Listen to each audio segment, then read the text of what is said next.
அன்பு நண்பர்கள் அனைவருக்கும் வணக்கம். வாழ்க வையகம், வாழ்க வளமுடன். எல்லா புகழும் ஆண்டாளுக்கு. நரசிம்மன் திருவடிகளே சரணம். ஸ்ரீமத் விஷ்ணு சித்தாரியம் மனோநந்தன ஹேதவே நந்தநந்தன சுந்தரி கோதாய நித்தியமங்கலம். தென்னாடுடைய சிவனை போற்றி, என் நாட்டுக்கு மறைவா போற்றி. முதல் விஷயம் நேற்று ஒரு நல்ல நம்ம அன்பு சகோதரர் கமெண்ட் போட்டிருந்தாங்க. சார், வண்டி இந்த ஸ்பீட் பிரேக்கரில் ஏறி போகிறவங்க எல்லாம் கரெக்டு தான், நான் சைடில் தான் போவேன், நான் மெதுவாக போவேன், பத்திரமா போவேன்னு சொல்லிவிட்டு நான் எனக்கு உங்கள் கருத்தில் உடன்பாடு இல்லைன்னு சொல்லியிருந்தாங்க. அந்த கருத்து வரதுக்கு ஏன்னா அவர் கருத்து அவரோட கருத்து, என்னோட கருத்து என்னோடது. பட் நான் சொல்கிற பாயிண்ட் நீங்கள் புரிஞ்சுங்க. நான் கௌதம புத்தர் கிடையாது. நான் எல்லா தவறுகளையும் தாண்டி வந்தவன் நான். அப்போ நான் என் லைஃப்பில் ஏதோ ஒரு இடத்துல நம்ம கூட இருக்கவங்களாம், நம்ம கூட இருந்தவங்க திறமை இல்லாதவங்க கூட பணம் பண்ணுறாங்க, நம்மளால் ஏன் பணம் பண்ண முடியலன்னு ஒரு காலகட்டத்தில் நினச்சது உண்டு, 25 வருஷத்துக்கு முன்னாடி. அதோட விளைவு என்னை கொஞ்சம் கொஞ்சமாக நான் செதுக்கி கொண்டது தான் காரணம். அப்போ அந்த அடிப்படையில் தான் உங்களுக்கு நான் சொல்கிறேன். ஸ்பீட் பிரேக் இருக்குன்னா அதில் ஏறி போங்க, சைடில் போகாதீங்க. ஏதோ உங்கள் வண்டி சின்ன அந்த பம்பர் அடிப்படும் அப்படின்னா அங்கே சைடில் இடம் இருக்குன்னா நீங்கள் போகிறது தவறு கிடையாது. பைக்கில் போகிறவங்க டெஃபரெண்ட்டாக ஸ்பீட் பிரேக்கர் ஏறி போகிறது தான் புத்திசாலித்தனம். இதை நான் ஏன் சொல்கிறேன்னா, நான் தான் சொல்கிறேன்ல கௌதம் புத்தர்ன்ட்டு, நான் இப்படி தான் பண்ணுவேன். நான் இந்த தப்பை தொடர்ந்து பண்ணியிருக்கேன். தவறே இல்லை. இந்த தவறுன்றது தெரியாமல் பண்ணுறது, தப்புன்றது தெரிஞ்சு பண்ணுறது தொடர்ந்து பண்ணிகிட்டு இருந்திருக்கேன். அது ஒரு நேரத்தில் அதை நான் சரி பண்ணிக்கிட்டேன். அந்த அனுபவத்தை நான் சொல்கிறேன். இப்போவும் சில இடங்களில் டோல்கேட் இருக்குது, அங்கே 3-4 ஸ்பீட் பிரேக்கர் இருக்குது, அங்கே கட் பண்ணி போகலாம் அப்படின்னா அதை நான் பண்ணுவேன்.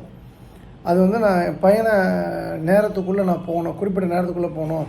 பயண நேரத்தை ஒரு நிமிஷம் கூட வேஸ்ட் ஆகக்கூடாது, ஒரு செகண்ட் கூட வேஸ்ட் ஆகக்கூடாதுன்றது. இருந்தாலும் அது தவறு, அந்த விஷயம் கூட நான் பண்ணக்கூடாது. ஸோ அதனால் நீங்கள் தப்புன்னு நான் சொல்கிறேன். நான் தப்பு பண்ணியிருக்கேன். இப்போது 100% 1% பண்ணிகிட்ருக்கேன். மேபி அந்த 1% நான் குறைக்கணும், அதை நோக்கி நான் போயிட்டுருக்கேன். நான் சொல்கிறது சரின்னா ஃபாலோ பண்ணுங்கள். ரெண்டாவது விஷயம்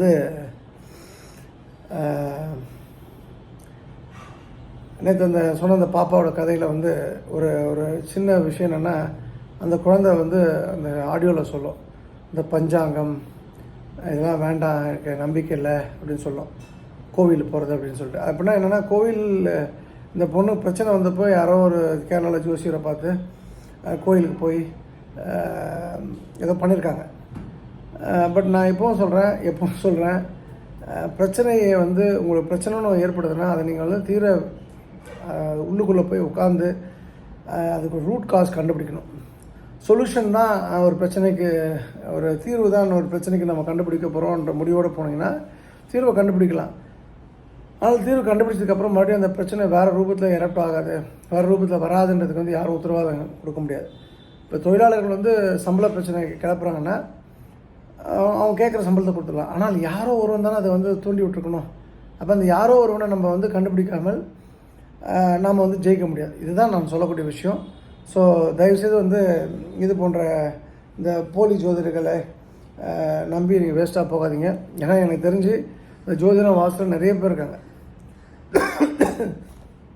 இதை பண்ணுங்கள், உங்களுக்கு பெரிய அளவில் பணம் வரும். அவன் அன்றைக்கி காப்பி கட்டி எவனா வாங்கி கொடுப்பான்னு இருப்பான், அவனுக்கே கல்யாணம் ஆகிருக்காது. இதை பண்ணுங்கள், இந்த கோயிலுக்கு போங்க, கல்யாணம் நடக்கும், இதை பண்ணுங்கள், அமோகமாக இருப்பீங்கன்ட்டு அவன் லைஃப் சீரழிஞ்சு போயிருக்கும். ஸோ அதனால் என்ன சொல்கிறது, சொல்கிற ஆள் யாருன்றதை நீங்கள் பார்த்துங்க. அவ்வளோதான் நான் சொல்ல விரும்புகிறது. ஸோ இது போல் இடங்களில் கொஞ்சம் கவனமாக இருந்து கொள்ளுங்கள். இது பிள்ளைகளோட வாழ்வில் நம்ம ஃபேக்ட்ரி கட்டினாலும் இதான் பண்ணுறோம், நல்லது கெட்டது எல்லாத்துக்கும் இது பண்ணுறதுனால, இதை ஒரு விஷயத்தை நம்ம அணுகிறதுனால அந்த விஷயம் சரியான ஆள்கிட்ட போய் உட்காந்து அணுகிறது தான் சரியாக இருக்கும். மூணாவது விஷயம் நான் இப்போயே வார்ன் பண்ணுறேன். யாருக்குன்னா, அந்த ப்ரைவேட் ஸ்கூல் வேன் ஆப்ரேட்டர்ஸ்க்கு, ப்ரைவேட் ஸ்கூல் பஸ் ஓட்டுறவங்களுக்கு, அதுலேயும் குறிப்பாக உளுந்தூர்பேட்டையிலேருந்து சேலம் போகிறதுக்குள்ளே கள்ளக்குறிச்சி, சின்ன சேலம், தலைவாசல், ஆத்தூர், இந்த செக்மெண்ட்டில், விருதுநகர் டு திருநெல்வேலி செக்மெண்ட்டில், வேலூர் டு தருமபுரி செக்மெண்ட்டில் நான் ஃபிசிக்கலாக பார்த்துருக்கேன். அவங்க ஒரு ஒரு ஸ்கூல் பிள்ளைங்களை கூப்பிட்டு அந்த வண்டி ஒரு குறிப்பிட்ட இடத்துக்கு போகும்போது ஒரு 50 அடியில் ஆப்போசிட்டில் போயிட்டோன்னா நம்ம ஒரு 2 கிலோமீட்டர் 3 கிலோமீட்டர் சுற்ற வேணான்றதுக்காக அந்த பிள்ளைகளை வச்சுக்கிட்டு ஆப்போசிட்டில் ஓட்டுற டிரைவர்ஸை நான் பார்க்குறேன். ராங் சைடில் ட்ரைவ் பண்ணுற ஸ்கூல் பஸ்ஸை வித் குழந்தைங்களோட நான் பார்த்துட்ருக்கேன். இதனால் வந்து யாருக்கு பாதிப்புனா அந்த குழந்தைங்களை பெற்றவங்களுக்கு தான், அந்த குழந்தைங்களுக்கு தான். டிரைவர் தப்பிச்சிடலாம், ஆனால் நம்ம குழந்தைங்கள் ஒரு குழந்தை அடிபட்டு உயிர் போனாலும் அது வந்து இழப்பு தான். அதனால் வந்து பெற்றோர்கள் வந்து உங்கள் பிள்ளைகளை ஸ்கூல் வேனில் அனுப்பிச்சிட்டா, ஆட்டோவில் அனுப்பிச்சிட்டா நம்ம வேலை முடிஞ்சுன்னு நினச்சிக்காதீங்க. அவன் கரெக்டாக போகிறானா, ரூல்ஸை ஃபாலோ பண்ணுறானா, ஃபோன் பேசிட்டு வண்டி ஓட்டுறானா, தண்ணி அடிச்சு வண்டி ஓட்டுறான்றதெல்லாம் பாருங்கள். ஏன்னா வந்து வண்டி ஓட்டுறவங்க எப்படியா எக்கெடுக்கட்டாக போட்டு எங்கே விழுந்தா சாப்பிட்டோம். அவன் தனியாக செத்தா பிரச்சனை கிடையாது, அவன் குடும்பம் ஆச்சு, அவனாச்சு. இங்கே ஒரு 50 குழந்தை 100 குழந்தைங்களுடைய எதிர்காலம், ஃப்யூச்சர் அப்துல் கலாம்ஸ் அப்படின்னும்போது நாம் தான் கொஞ்சம் சுதாரணமாக இருந்துக்கணும். அண்டு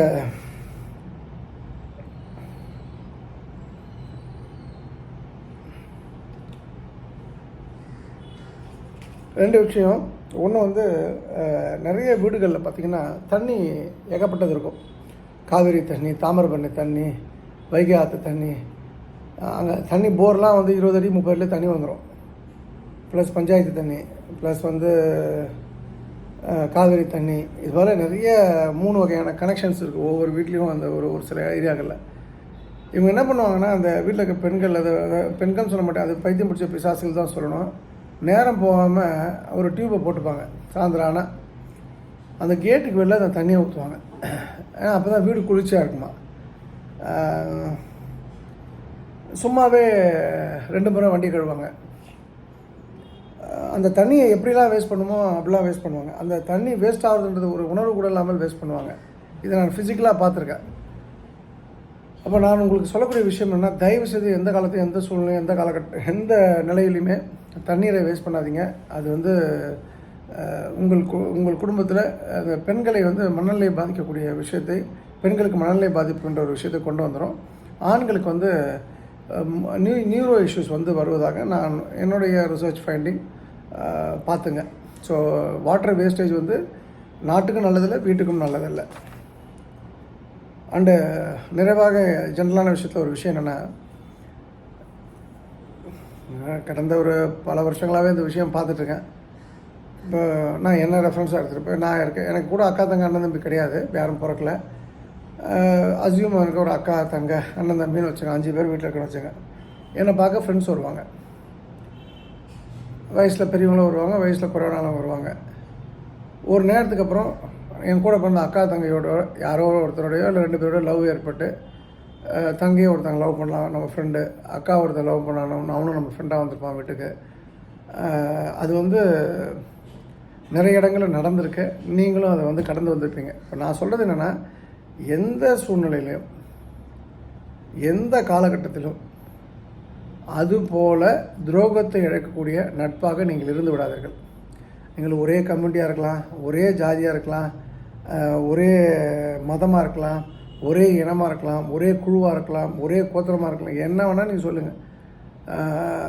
அதாவது வந்து எங்கள் இதில் எல்லாம் ஒத்துப்பாங்க அப்படிலாம் நீங்கள் என்ன வேணால் பேசுங்க.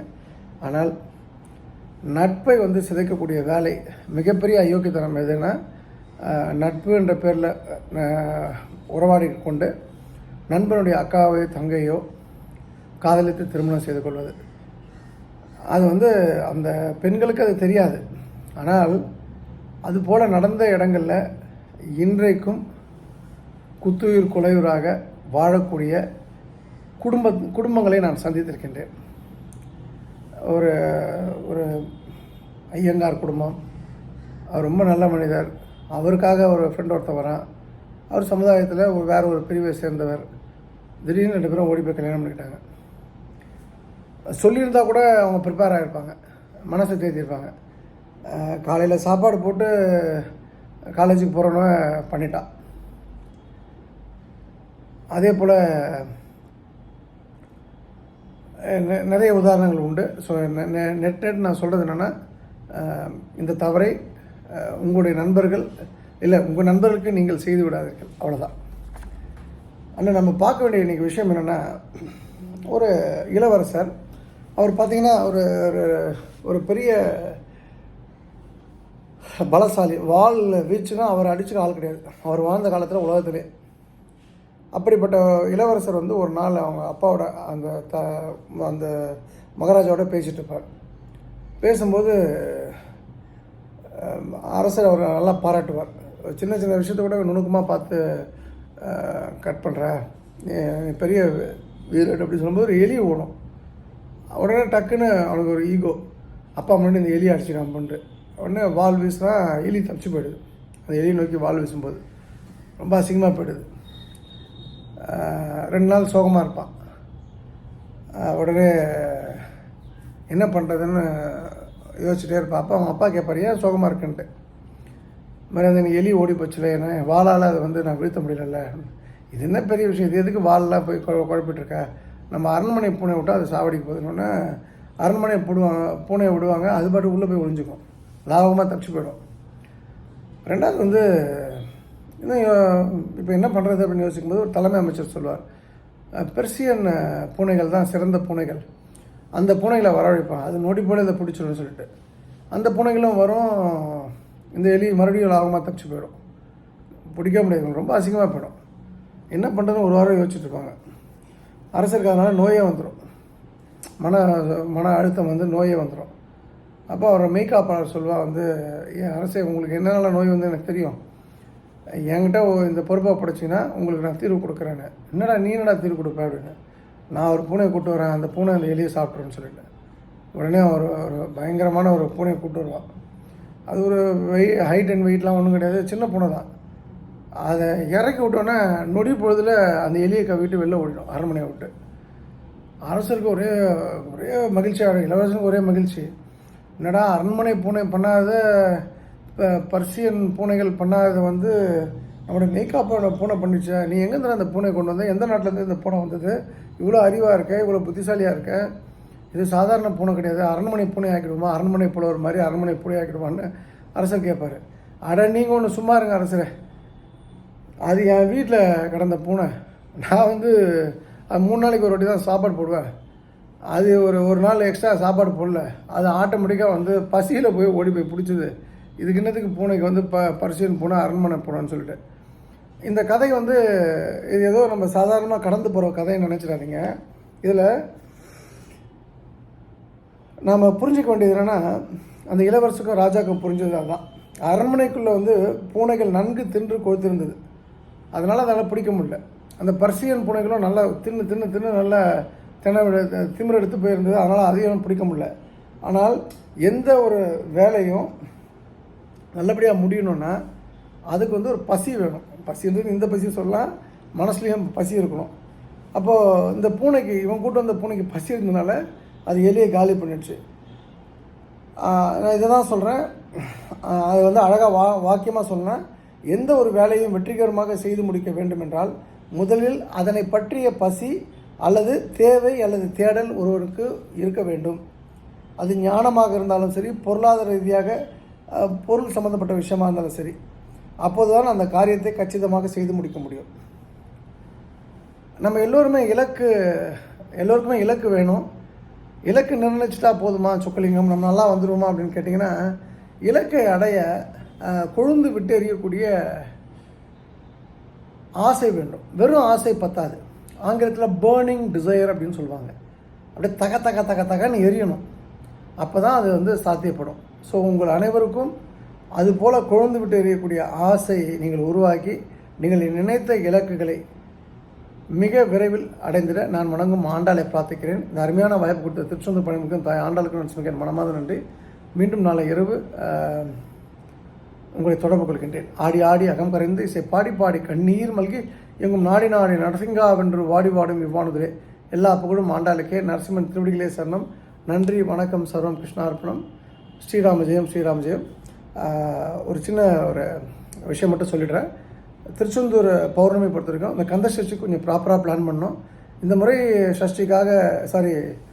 பௌர்ணமிக்காக கோயிலுக்கு போகிறவங்க நீங்கள் ஒரு இரவு 9 மணிக்கு மேலே குழுவாக அமர்ந்து நீங்கள் சஷ்டி பாடுங்க. யார் வந்தாலும் வராட்டிலும் நீங்கள் ஒரு ஃபோன் வெளிச்சத்தில் புக்கை விரித்து பாடுங்க.